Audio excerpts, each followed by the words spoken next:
ঠিক আছে তো? ঠিক আছে, দাঁড়া। সোনা খাবি?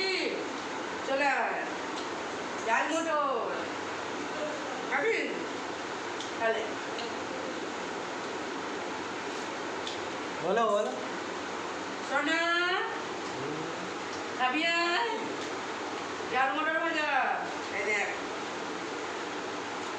দেখেছিস? চলে আয়। মগলা তোমার আর বোতলে জল দেবে, ঠিক আছে?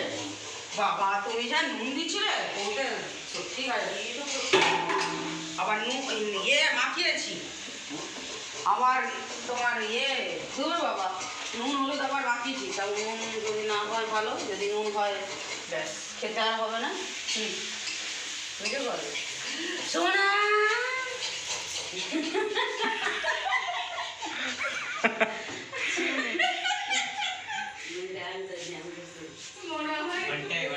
একটুখানি বল না, ডাল করতে মানা করো, তুই তো ডাল খায় না। আমি রাত্রি মিলে ভাত খাবো না, ওই গার্মেন্টের খেয়ে ভাত খাওয়া দরকার নেই, সকালবেলা পান্তা ভাত খেয়ে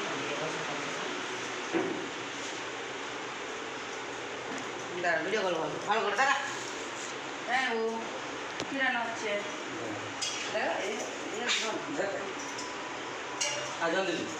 না ভালো ভাই দেখা বাবা রাজি করছি ভিডিও কল করবি না ঝিও বলতে ছাড়বো নি তাই বলবে নিয়ে আয়, আমি আমরা পয়সা দিয়ে দেবো।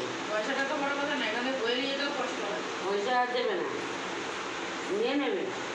তুই নিজের লোক, কেন তোকে পয়সা দিতে হবে? হ্যাঁ কেন বাবার ঘরে যেন পয়সা সোনা এগুলো খেতে ভালোবাসে।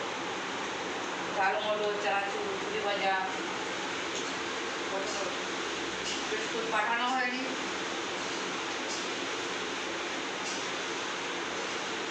খাইয়ে খাইয়েই তো গানের রস হয়ে যাচ্ছে আর কি। ও ভাত মুড়ি কম খায়, ওই এমনি ম্যাগি দিবি, নুডলস দিবি, চাউমিন দিবি। তুমি পুতনার মতো লাগছে বলতে ওকে। হ্যাঁ নেবু তো কথায় কথায় বলে কালো, আর কি কালো আর কি বলিস নেবু? কাকে? সোনাকে। ও কেন বলি?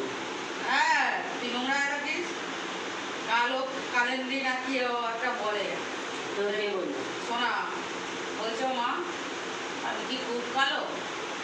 আমার মেয়ে আমি কি কালো? খুব একটা তো কালো না, আজকে কি খাসনি বলে একটু কালো পড়ে গেছে, তুই অতটাও কালো না। খায়নি বলে তো চোখ মুখ ঢুকে গেছে, রোগা হয়ে গেছে, না মুখে অত কালো। বলছে আমি কালো, আমাকে সবাই বলে কালো কালো আর রোগা হয়ে গেছে। ও মা আমি কি বুড়ির মতন দেখতে? বলি না না তুই প্রচুর, তুই তো নিজে বলেছিলিস তোর মেয়েকে, আমার মেয়ে তুই নিজে বলিস বুড়ি চুটির মতো কি লাগছে, দুটারি চোদার মতো লাগছে। কথাটা কি বলছি? তুই খায় না, একটা ক্রিম লাগায় না, কিছু না, পেটনি চুটির মতন হয় না। কথাটা তো শুন, তুই কথা না শুনে উল্টো পারছিস।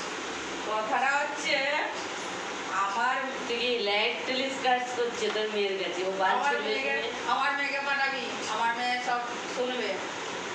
আমার মেয়ে জানে আমার মা যেটা বলে ভালোর জন্য বলে, তো পাঠাবি।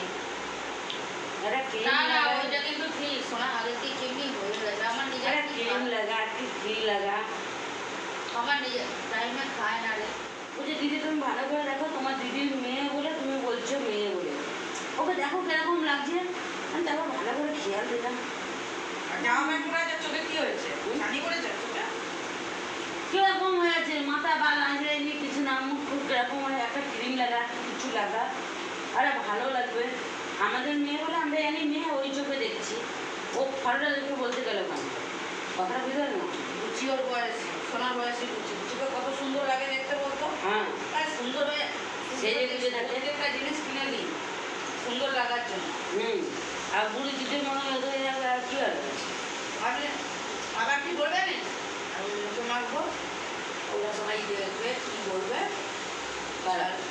আর তুই যে বলছিস আমার মেয়ের এত বড় বডি লোশন কলকাতায় পাঠিয়েছি তো, তুই দেখিস না হয়তো। আরে ওদের নিয়ে ও লাগাবে এত বড় বডি লোশন, আমি প্রত্যেকটা জিনিস আমার মেয়ে যেটাই বলে আমি সেটাই কিনে দিই। কেন যাতে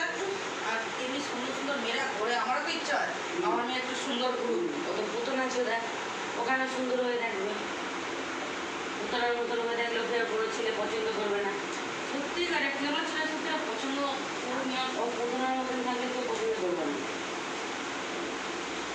ওকে অনুমান কর মানে যে আমরা জানি বলে যে দেখেনি ওরা দেখে বলছে ভুলের মতন হ্যান দেন তাহলে কি ভাববে তুমি নিজে চিন্তা করো না না খুব দেখতে এমনি হয়ে গেছে আমার সাথে।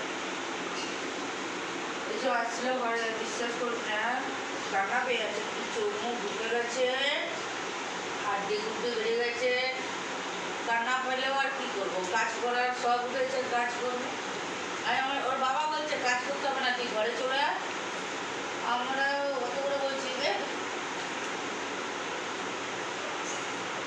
আর মেয়ে থাকলে খেতে কিছু ঝগড়ার জন্য না এই মাসে ক্লিয়ার না করে দিলে ঘর করার সময় ঝগড়া করে ঘর করতে নেই ঘর করতে পারবি না, হ্যাঁ আগের বন্ধ মাসে হয়ে ঘর যাবে। করবো আগের জায়গায় সমস্যা আগের জায়গা জায়গা তো টাকা করতে হবে এত বড় ছেলে